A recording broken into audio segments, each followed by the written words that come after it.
لله وحده والصلاة والسلام على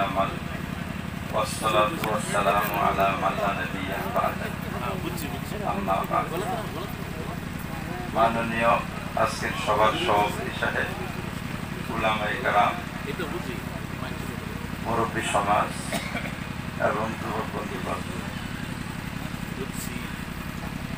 রাত অনেক হয়ে গেছে, ওয়াজ অনেক হয়ে গেছে, মানুষও খুব কম পরিমাণ।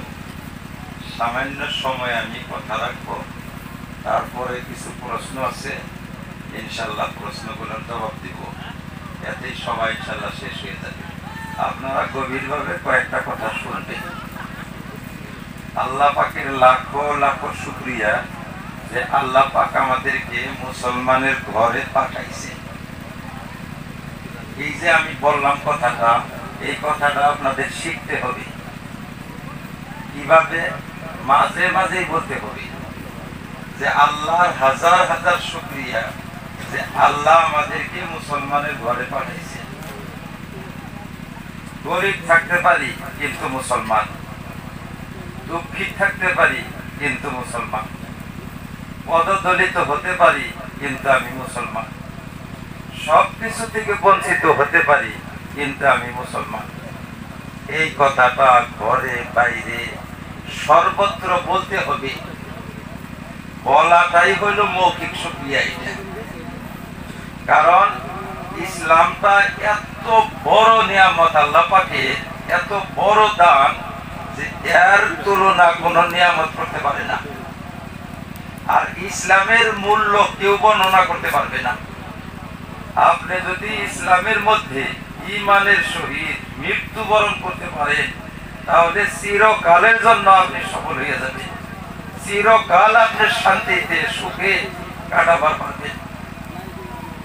আর দুনিয়ার সব কিছুই অর্জন করলেন, কিন্তু আপনি ঈমান অর্জন করতে পারলেন না, তাহলে চিরকালের জন্য আপনি বিফল হবেন এবং চিরকাল অশান্তিতে পড়ে যাবেন। ওই জন্য ঈমান বহুত বড় ধন। আল্লাহ পাক আমাদেরকে মুসলমানের ঘরে যদি না পাঠাইতেন, তাহলে এই ঈমান ইসলাম আমাদের জন্য সম্ভব হইতো না। আল্লাহ আমাদেরকে ঈমান ইসলাম হাসিল করার রাস্তার মধ্যে দাঁড় করে দিয়েছে। এখন আমরা চাইলেই পারি, এই রাস্তাটা আল্লাহ পাক আমাদেরকে মেহেরবানি করে দিয়েছেন, যে মুসলিম সমাজে পাঠাইছে। এর জন্য শুকরিয়া আদায় করতে হবে। শুকরিয়া কখন আদায় করবেন? মাঝে মাঝে বলবেন। আপনার বলাতে আপনার ছেলে মেয়েরা যেন বুঝে যে ইসলামটা বড় গৌরবের বিষয়, ইসলামটা যে বিরাট বড় ধন, গৌরবের বিষয়, এটা যেন আপনার ছেলে মেয়েরা বুঝে, আপনার স্ত্রী জানি বুঝে। মাঝে মাঝে বলবেন, ভাই দুঃখে জীবন যায় কিন্তু আমি মুসলমান, আমি অভাবগ্রস্ত হতে পারি কিন্তু আমি মুসলমান। এই যে গৌরবটা, এই গৌরবটা আমাদের করতে হবে। আপনি যদি গৌরব না করে, আপনার ছেলে মেয়ে শিখবে না। এই গৌরব করাটা মৌখিক শুকরিয়া। ওয়া ইন্নানি মিনাল মুসলিমিন, এই গৌরবের কথা কোরআনে কারিমের মধ্যে আল্লাহ পাক বলেছেন যে ইসলাম পেয়ে আমার প্রেমিক বান্দা যারা, সত্যিকারের দাস যারা, তারা গৌরবের সাথে বলে যে আমি যে মুসলমান, আমি বড় গৌরবান্বিত, আমি যে একজন মুসলমান। এটা তো আমরা বলি না। বলি কি? আমরা বলা শিখবেন তো সব সময় বলবেন, ছেলে মেয়েদের সাথে বলবেন, দেখো বাবা, এ জীবন দুঃখে যাবার পারে, এ জীবন অশান্তিতে যাবার পারে, কিন্তু আমরা মুসলমান, আমাদের জন্য জান্নাত রিজার্ভ করা আছে, আমাদের জন্য সুখ রিজার্ভ করা আছে। এই কথাটা বলতে হবে। এইটা হইল মৌখিক শুকরিয়া। আর একটা আন্তরিক শুকরিয়া। অন্তরের ভিতরেও আপনার এই কথাটা থাকতে হবে যে আল্লাহর প্রতি আমি সন্তুষ্ট, আল্লাহর প্রতি আমি বড় সন্তুষ্ট যে আল্লাহ আমাকে ইসলামের মতো ধর্ম দিয়েছে। আমি ইসলামের মতো অত্যন্ত সন্তুষ্ট, আমি নবী মুহাম্মদের প্রতি অত্যন্ত সন্তুষ্ট। আর একটা শুকরিয়া হাতে কলমে কার্যত। সেইটা কি? সেইটা হইছে যে ঈমান যে বহুত বড় ধন, এটা তো অন্তরে আছে, কার্যত এটাকে প্রকাশ করতে হবে। শুকরিয়া বলা হয় কোন দানকে বড় ভাবা, দানকে মূল্যায়ন করা, দানকে দামি বলে ভাবা, এইটাকে শুকরিয়া বলা হয়। এটা যে আপনার কাছে দামি, এটা আপনার কার্যকলাপ দিয়ে প্রকাশ করতে হবে। কিরকম? আপনার সব সময় তৎপর যত্নবান থাকতে হবে যে আমার ঈমানটা কিভাবে পরিপূর্ণ হয়, আমার ঈমানটা যেন নষ্ট হয়ে না যায়, আমার ঈমানটা যেন হারিয়ে না যায়, সদাই চেষ্টা করতে হবে, সর্বদা চেষ্টা রাখতে হবে। ভাইরা, ঈমানের সাথে মৃত্যুবরণ করলে আল্লাহ পাক জান্নাতের নাগরিকত্ব দান করবেন।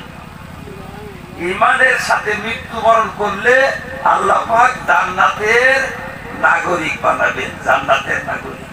এখন প্রশ্ন হইছে যে ঈমান কি জিনিসের নাম? ঈমান কি জিনিসের নাম? ঈমানের সাথে তো আমরা মরতে চাই, মানুষের কাছে দুয়াও চাই যে আমরা যেন ঈমানের সাথে মরতে পারি, ঈমানের সাথে যেন আমার মৃত্যু হয়। ঈমান কি জিনিস?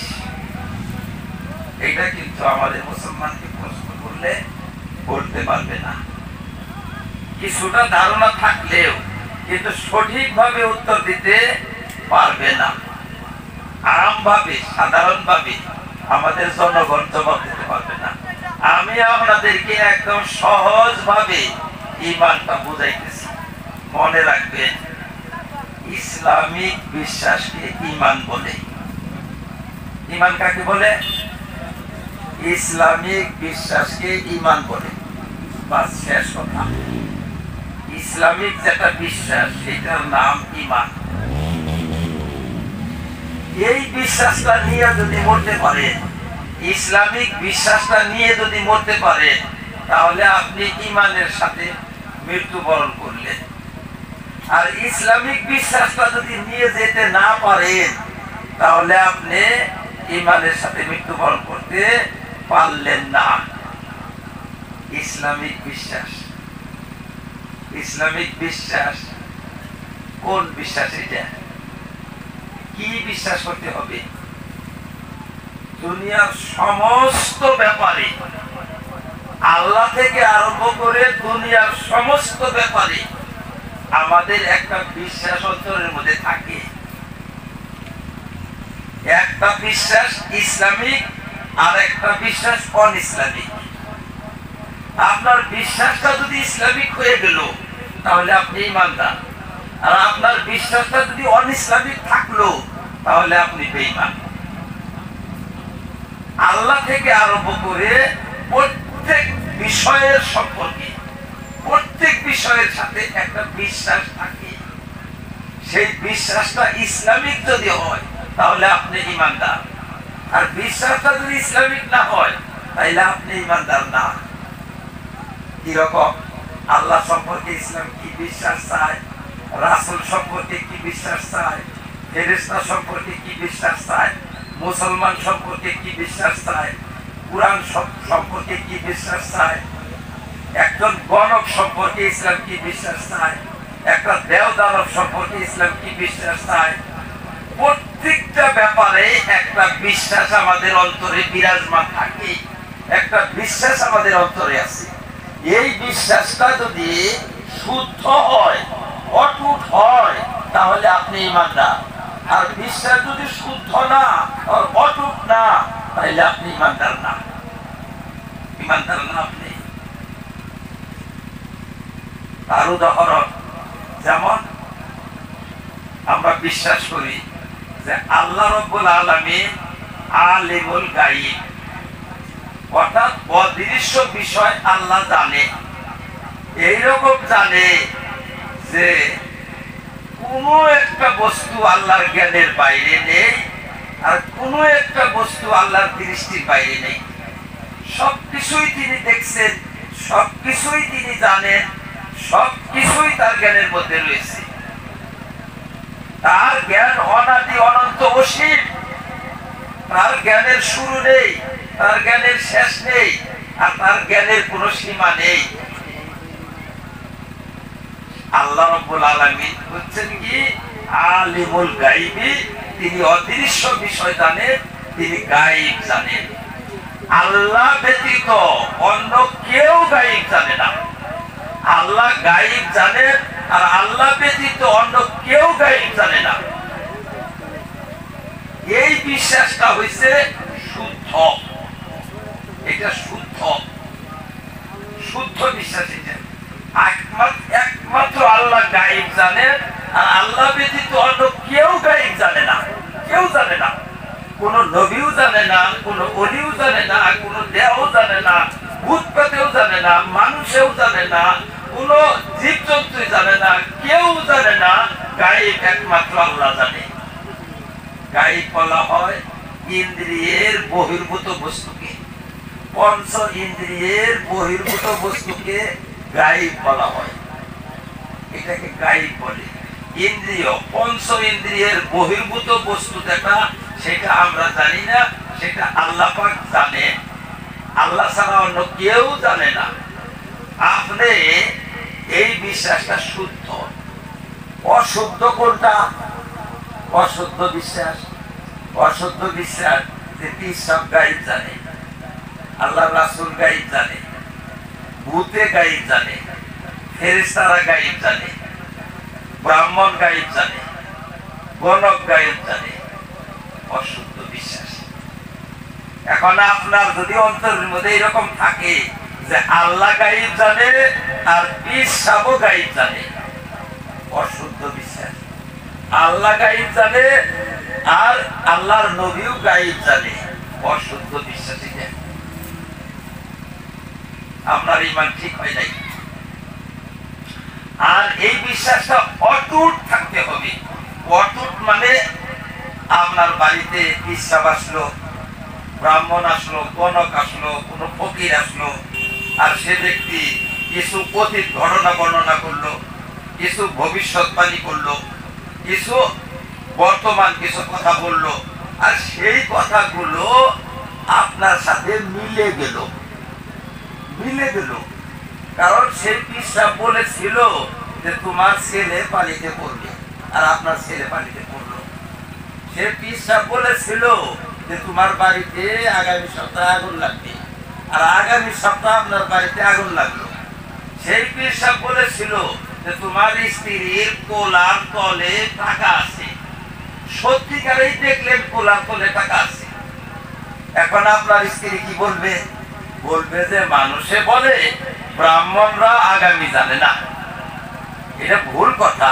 সত্যিই জানে আগামী, গায়েব জানে না। জানে, গায়েব জানে। কারণ যা বলছিল সব তো আমার মিলা গেল, সব তো মিলা গেল। ব্রাহ্মণ বলছিল তোমার ছেলে পানিতে পড়বে, আমার ছেলে পানিতে পড়লো।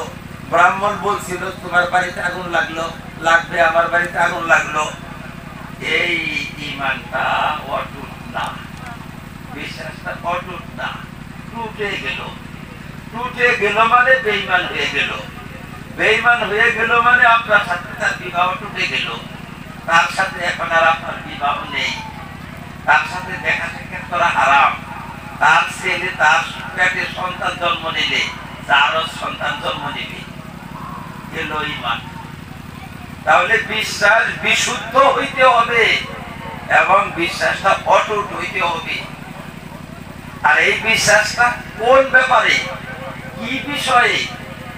সমস্ত বিষয়, সমস্ত আল্লাহ থেকে আরম্ভ করে একেবারে দুনিয়ার সব বস্তুর ব্যাপারে একটা বিশ্বাস আমাদের অন্তরে আছে। প্রত্যেকটা বিষয়ের বিশ্বাসটা ইসলামিক হতে হবে। অন ইসলামিক বিশ্বাস যেন আমাদের অন্তরে না থাকে, এইটার নাম ঈমান। ঈমানের সাথে যদি মৃত্যুবরণ করলো, অর্থাৎ সহি বিশ্বাস নিয়ে, বিশুদ্ধ বিশ্বাস নিয়ে, অটুট বিশ্বাস নিয়ে যদি কোনো মানুষ মৃত্যুবরণ করলো, সে ব্যক্তি বেহেশতের নাগরিক হবে, বেহেশতের নাগরিকত্ব সে ব্যক্তি পাবে। তাহলে বিশ্বাসটা আমাদের অটুট হইতে হবে এবং বিশুদ্ধ হইতে হবে। আমাদের কিন্তু বিশুদ্ধ আর অটুট বিশ্বাস নাই। কত জন আমাদের মধ্যে বেঈমান, কত মহিলারা বেঈমান হইতেছে, কত ছেলেরা বেঈমান হইয়া যাইতেছে, তারা জানে না। কাজেই এই বিশ্বাসটা অটুট বিশ্বাস অর্জন করতে হবে। কিভাবে অর্জন করবেন আপনারা? কিভাবে অর্জন করবেন? অর্জনের রাস্তা কি? আপনার সামনে যদি কোনো একদিন একটা ঘটনা ঘটলো, সেই ঘটনাটা নতুন, সাথে সাথে আপনি আলেমের সাথে যোগাযোগ করবেন যে হুজুর একটা নতুন ঘটনা ঘটলো আমাদের এখানে, এই বিষয়ে ইসলাম কি বলে, কি ঘটনা ঘটছে? বলে আমাদের গ্রামে একটা মেয়ের উপরে ভূত ভর করছে, একটা ভূত হাজির হয়েছে। আচ্ছা, মানুষের উপরে কি ভূত হাজির হবার পারে? ইসলামের দৃষ্টিতে ভূত কি মানুষের উপরে হাজির হয়? ইসলামের দৃষ্টি থেকে হাজির হয়। যতক্ষণ পর্যন্ত আলিমের কাছে আপনি শুনেন নাই, তত সময় পর্যন্ত আপনি অস্বীকারও করবেন না, বিশ্বাসও করবেন না। কারণ বিশ্বাস করলে বা কি হয়, আবার অস্বীকার করলে বা কি হয়? আপনি আলেমের কাছে জিজ্ঞাসা করবেন। একটা নতুন ঘটনা ঘটছে আমাদের গ্রামে, একটা মেয়ের উপরে ভূত হাজির হয়েছে। আমি অস্বীকারও করি নাই, আমি বিশ্বাসও করি নাই। হুজুর আপনি বলেন তো, ভূত কি মুসলমান একজন মানুষের উপরে হাজির হয়? তিনি বলল যে হ্যাঁ হাজির হয়। আপনি বিশ্বাস করলেন, এইটার নাম ইমানের হেফাজত করা। এখন আরো কথা বলবেন, হুজুর আরেকটা নতুন ঘটনা ঘটলো। কি ঘটলো?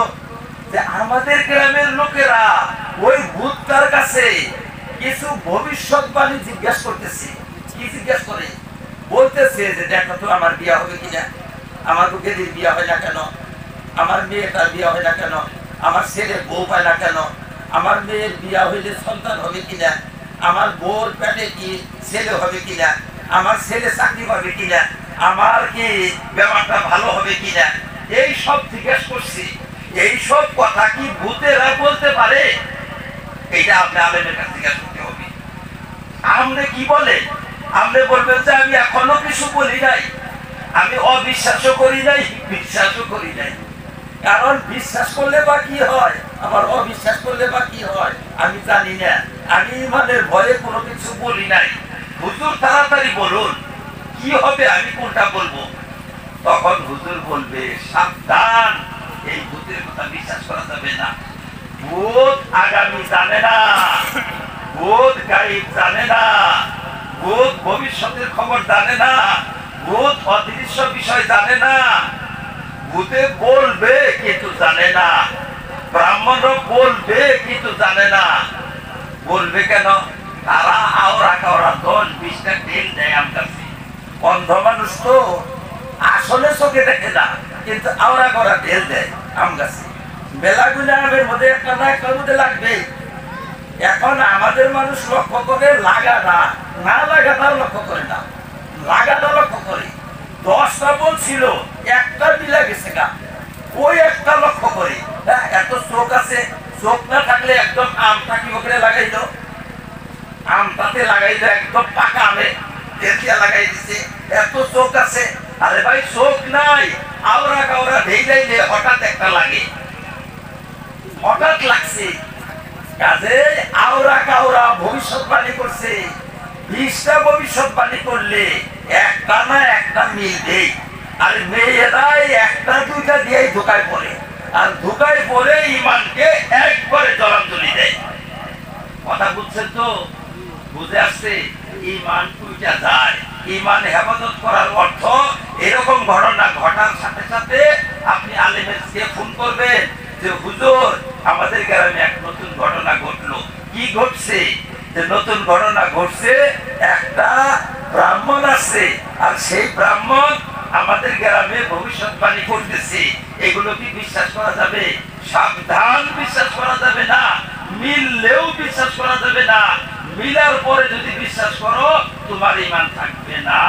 কারণ ইসলাম বলে দিয়েছে আল্লাহ রাব্বুল আলামিন ব্যতীত অন্য কেউ গায়েব জানে না। এইটাকে বলা হয় ঈমানের হেফাজত করা। এইরকম ভাবে যে কোনো নতুন ঘটনার সম্মুখীন হবে, তখনই আপনার আলেমের দ্বারস্থ হইতে হবে। আলেমের দ্বারস্থ হবে কিভাবে? আলেমের সাথে সম্পর্ক থাকতে হবে, আলেমের সাথে ভালোবাসা থাকতে হবে, আলেমের সাথে বন্ধুত্ব থাকতে হবে, আলেমের সাথে উঠা বসা থাকতে হবে, যার আলেমের সাথে উঠা বসা নেই সে তো ফোনও করতে সাহস পাবে না, সাহস পাবে না। কাজে এইটা হয়েছে কি ইমানের হেফাজতের পদ্ধতি। সবসময় কথা জানবেন, জিজ্ঞাসা করে করে সবসময় কথা জানবেন, জিজ্ঞাসা করবেন, সবসময় জিজ্ঞাসা করবেন। যেমন একটা কথা, এই যে আজকে আমাদের এখানে যে দাওয়াত ও তাবলীগের কাজ হচ্ছে, আমাদের দেশে যে দাওয়াত ও তাবলীগের কাজ হচ্ছে, এই কাজটা ফরজ, ওয়াজিব, সুন্নত না মুস্তাহাব? বলে এটা কেন জিজ্ঞাসা করো? বলে আমাদের আমির সাহেব বললো আজকে যে দাওয়াতের কাজ ফরজে আইন। আমি বিশ্বাসও করি নাই, অবিশ্বাসও করি নাই।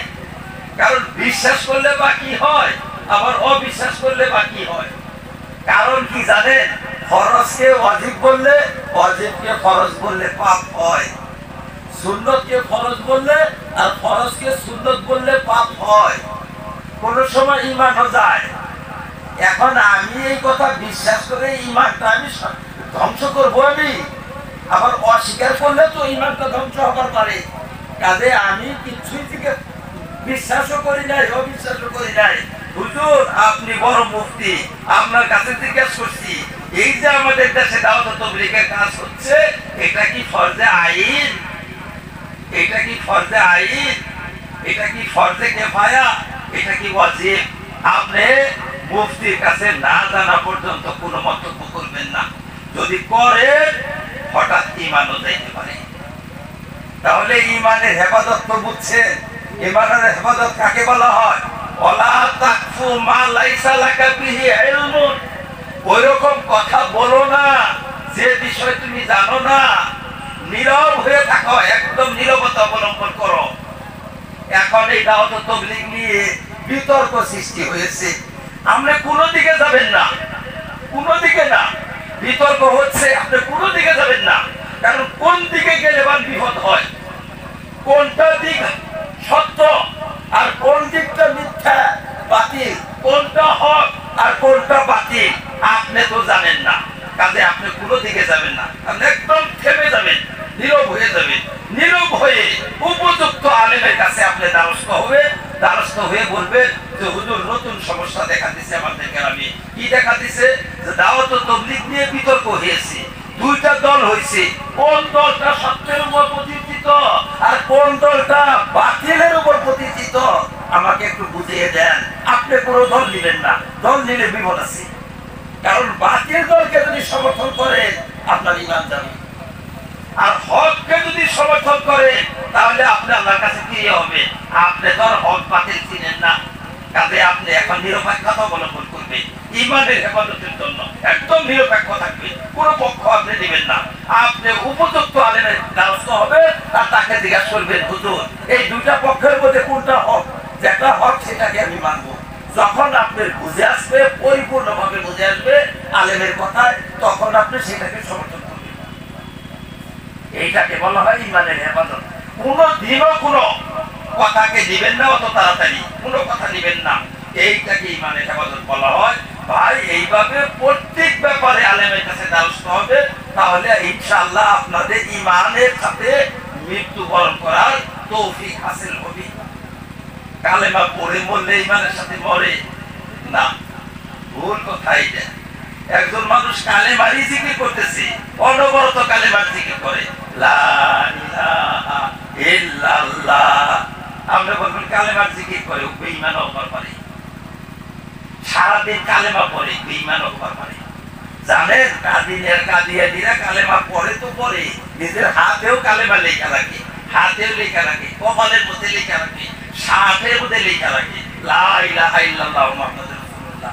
আর তাদের গেটের মধ্যে লেখা থাকে লা ইলাহা ইল্লাল্লাহ মুহাম্মাদুর রাসূলুল্লাহ। আশহাদু আল্লাহ গেটের মধ্যে লেখা থাকে, দরজায় লেখা থাকে। কিন্তু কাদিয়ানীরা বদতরিন কাফের, সবচেয়ে নিকৃষ্ট কাফের। কালেমা পড়লে মুসলমান হয় না। বিশ্বাসটা ইসলামিক থাকতে হবে। ইসলামিক বিশ্বাস না থাকলে কালেমা পড়লে হয় না। আমরা যে শুনছি যে কালেমা পড়লে মানুষ মুসলমান হয়, কালেমা পড়া দ্বারা কালেমা উচ্চারণ করা না। কালেমা পড়া দ্বারা কালেমার ভাব অর্থকে অন্তরের অন্তঃস্থলে প্রতিষ্ঠিত করা উদ্দেশ্য। আপনি যদি আপনার অন্তরের অন্তঃস্থলে কর্মস্থলে কালেমার যেটা ভাব অর্থ সেইটাকে যদি প্রতিষ্ঠা করতে পারে, কালেমা না পড়লেও মুসলমান, আর ভাব অর্থ যদি আপনার অন্তরে প্রবেশ না করে 1000 বার কালেমা পড়লেও আপনি মুসলমান না। তাদের বিশ্বাস না করে ইসলামিক থাকতে হবে। ইসলামিক বিশ্বাসকে কি বলে? ঈমান বলে। তাহলে এটার জন্য যত্নবান থাকতে হবে, আপনাকে যত্নবান থাকতে হবে। তাহলে ঈমানের সাথে মৃত্যুবরণ করলে আল্লাহ পাক কি পুরস্কার দিবে? জান্নাতের নাগরিকত্ব দিবেন, জান্নাতের নাগরিক হবেন আপনি। বলে আমল লাগবে না, না আমল লাগবে না, কোনো আমলই লাগবে না, কোনো আমলই লাগবে না। একজন ইমানদার লোক জীবনে 1 রাকাত নামাজ পড়ে নাই, জীবনে ওযু করে নাই, রোজা রাখে নাই, হজ করে নাই, যাকাত দেয় নাই, একটা নেকির কাজ করে নাই, তবুও সে ব্যক্তি জান্নাতের নাগরিকত্ব পাবে, তবুও পাবে, সে জান্নাতের নাগরিক হবে। কারণ ঈমানই হচ্ছে জান্নাতের নাগরিক পত্র, ঈমানটাই নাগরিক পত্র। এই ঈমানটা যদি নষ্ট হয়ে যায় তাহলে আপনার জান্নাতের নাগরিক পত্রটা নষ্ট হয়ে গেল। এখন প্রশ্ন হইল যে একজন মানুষ যদি নামাজ না পড়ে, রোজা না রাখে, তাহলে সে ব্যক্তি জান্নাতের নাগরিক হবে, সে কি জান্নাতের সাথে সাথে প্রবেশও করতে পারবে? ভাই, ভারতবর্ষের নাগরিক জেলে থাকে না? থাকে না অপরাধ হইলে? যদি অপরাধ থাকে, অমার্জনীয় অপরাধ যদি হয়, তাহলে নাগরিকত্ব কাটা যাবে না, কিন্তু কি জানি জেলে কাটা লাগতে পারে, নাগরিকত্ব থাকবে। অপরাধ পরিমাণ শাস্তি ভোগের পর আবার নিজের ঘরে বসবে গিয়া ঈমানের সাথে যদি মৃত্যুবরণ করে। যেমন একজন লোক ঈমান আনলো আর মারা গেল, সে ব্যক্তি বিনা হিসাবে বেঁচে যাবে। আর একজন মানুষ ঈমান আনলো, দীর্ঘদিন দুনিয়ায় থাকলো, কিন্তু আল্লাহর আইনকে ফলো করলো না, মানলো না।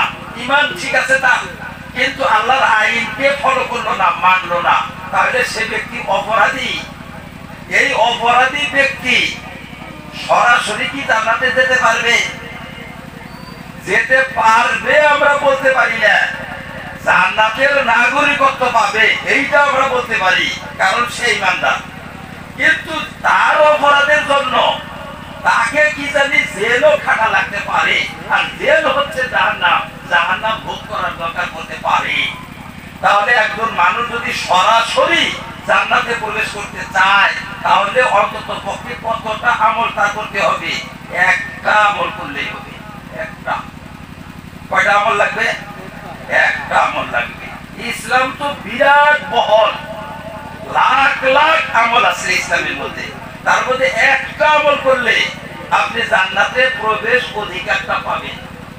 একটা আমল করলে, সেইটা কি? যে আপনি হারামটা ত্যাগ করবেন আর ফরজটা আদায় করবেন। বাস, হারামটা ত্যাগ করবেন আর ফরজটা আদায় করবেন। এই একটা আমল করলে ঈমানের বিনিময়ে পাইলেন জান্নাতের নাগরিকত্ব, আর এই ফরজটা আদায় করার বিনিময়ে পাইলেন জান্নাতের প্রবেশের অধিকার। ফরজ তো বেশি না। ফরজ কয়টা? ফরজ, স্বাভাবিক ফরজ হয়েছে 4টা, নামাজ, রোজা, হজ, যাকাত। আর গরিব হইলে তো 2টা। আর কোন সময় আকস্মিক ফরজ একটা আছে, আকস্মিক ফরজ আছে, ওইটা তো আলাদা কথা, আসতে পারে, নাও আসতে পারে, হঠাৎ আসলে আসতে পারে, কিন্তু আসলে ফরজ 4টা, পার্মানেন্ট ফরজ 4টা। তার মধ্যে গরিব হইলে 2টা থাকে। এই 2টা ফরজ যদি আপনি নিয়মিত আদায় করতে পারেন, এই 2টা ফরজ, তাহলে ইনশাআল্লাহ মৃত্যুর পর আপনাকে কোনো জেলে যেতে হবে না, সরাসরি আপনি জান্নাতে প্রবেশ করতে পারবেন।